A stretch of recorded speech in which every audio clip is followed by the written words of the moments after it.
Terima kasih pemirsa, masih bersama kami Damasaku yang mengangkat tema yang sangat menarik sekali berkaitan dengan takdir. Ini terus terang saja, ini adalah tema yang berat tetapi menarik sekali untuk kita bicarakan.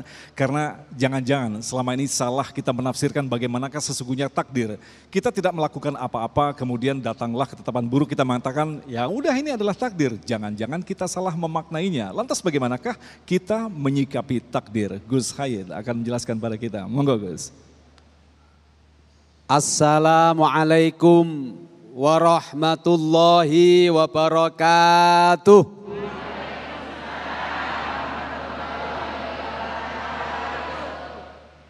Alhamdulillah, alhamdulillahilladzi qaddarallahu alaina bil imani wal islam wa razaqana bit taqwa wa wa'adana bil jannah limanittaqa wattaba'al huda.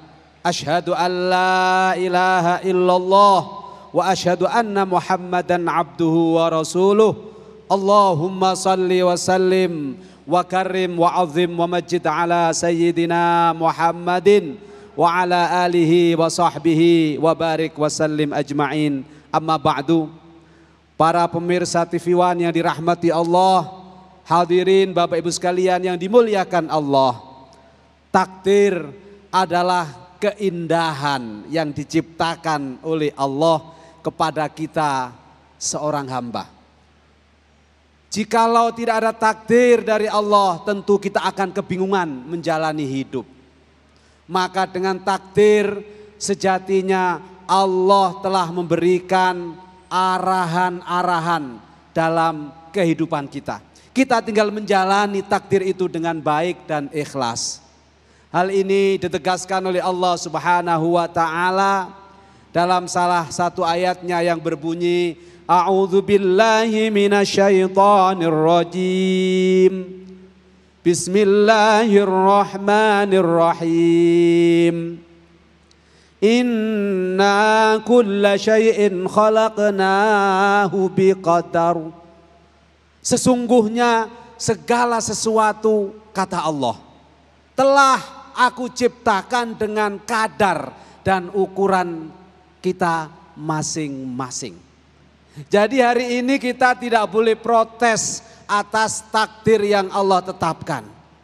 Kalau saya hari ini berdiri di hadapan Bapak Ibu sekalian, para pemirsa TV One yang dirahmati Allah, berarti takdir saya yang terbaik adalah menjadi orang yang mengajak kepada kebaikan. Wal takum minkum ummatu yad'una ilal khairi wa ya'muruna bil ma'rufi wa yanhauna 'anil munkar. Ikhlaskan, terima dengan hati yang lapang. Demikian halnya ketika Bapak Ibu sekalian, para pemirsa di rumah dimanapun berada, ketika takdirnya hari ini mendapatkan ujian dari Allah, ada yang sakit, mungkin juga ada yang mengalami kesulitan ekonomi, ikhlaskan. Karena sejatinya semua takdir Allah itu telah diukur sebagai solusi terbaik yang akan dialami oleh seorang hamba jika dia sadar dan mau menerimanya. Ada satu kisah yang sangat indah dan sangat menyentuh hati kita. Seorang yang penuh dengan penyakit, diuji oleh Allah dengan penyakit buta matanya. Lalu tidak hanya buta mata, seluruh tubuhnya dipenuhi dengan penyakit yang menjijikkan. Sampai dalam riwayat itu disebutkan kulit-kulit di wajahnya seperti dimakan ular. Sebagian ular masih nempel. Gimana Bu kalau ketemu suami yang begitu? Ditinggal kabur apa dirawat? Subhanallah, jamaah Masjid Nurani luar biasa. Bapak, kalau ketemu istri begitu kawin lagi ya benda? Subhanallah. Kalau ibunya dirawat, kalau bapaknya kawin lagi, Masya Allah. Hati-hati, tidak boleh.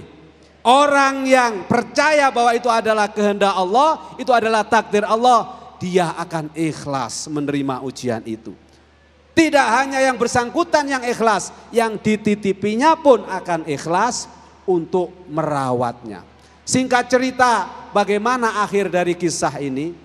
orang yang buta, yang penuh penyakit, tidak disebutkan nama penyakitnya apa, tapi diriwayatkan seluruh kulitnya kudisen, nampak gatel-gatel bahkan berdarah-darah. Tiba-tiba dia suatu saat berjalan dan ketemu dengan orang soleh. Orang soleh ini ya kayak Mas Agung kira-kira. Ya, pecinya bagus, bajunya bagus, senyumnya mereka. Mas Agung nanya baik-baik. Subhanallah, la ilaha illallah, la haula wa la quwwata illa billahil aliyyil azim. Inna lillahi wa inna ilaihi raji'un. Mas Agung masih zikir dulu kepada Allah, lalu bertanya kepada orang yang diuji dengan buta dan penyakit sekujur tubuhnya itu, Pak, sungguh berat sekali ujian dari Allah bagi Anda.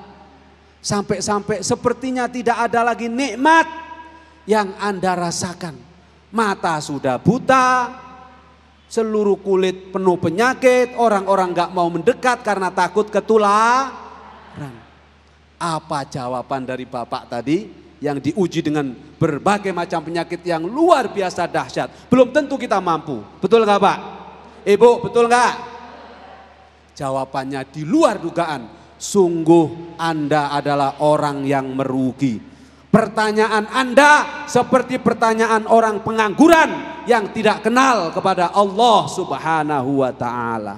Bayangkan, orang yang sudah diuji sedemikian dahsyatnya, dia masih memiliki hati yang lapang dan hati penuh syukur kepada Allah Subhanahu wa ta'ala. Anda mengatakan, nikmat apa lagi yang Allah berikan kepada saya? Padahal dengan ujian ini saya bersyukur kepada Allah, karena dengan mata yang tidak bisa saya melihat apapun, saya tidak pernah bermaksiat kepada Allah Subhanahu wa ta'ala. Artinya kebaikan demi kebaikan selalu dia tumpuk setiap hari.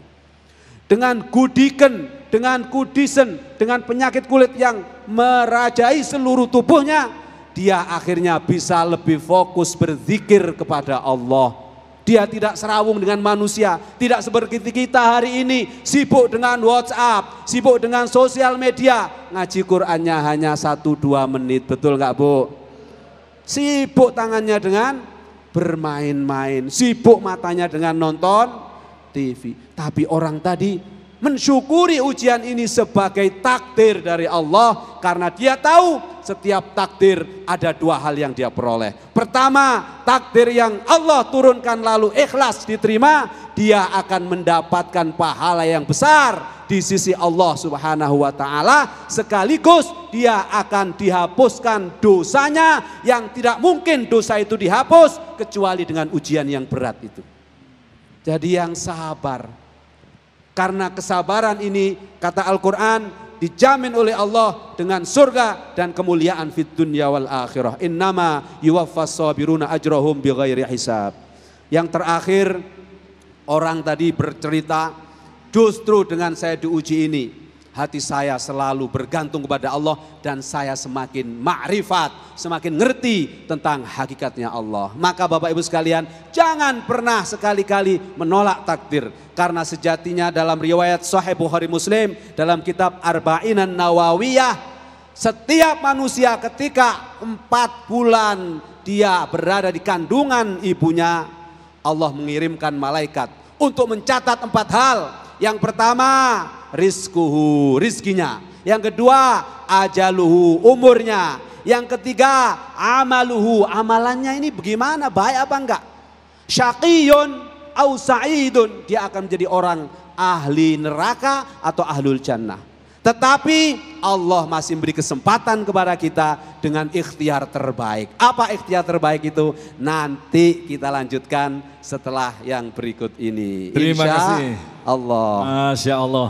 Insya Allah pemirsa yang dirahmati Allah, di segmentasi selanjutnya nanti kita akan lebarkan lagi tema tentang takdir. Kami yakin tentu saja muncul begitu banyak pertanyaan karena memang takdir ini terdengar ringan di telinga, tetapi dalam kenyataannya kita selalu salah dalam memaknainya. Padahal kita tidak melakukan apa-apa ketika keburukan sampai kepada kita, kita mengatakan ya sudahlah ini takdir dari Allah. Padahal ternyata bukan seperti itu.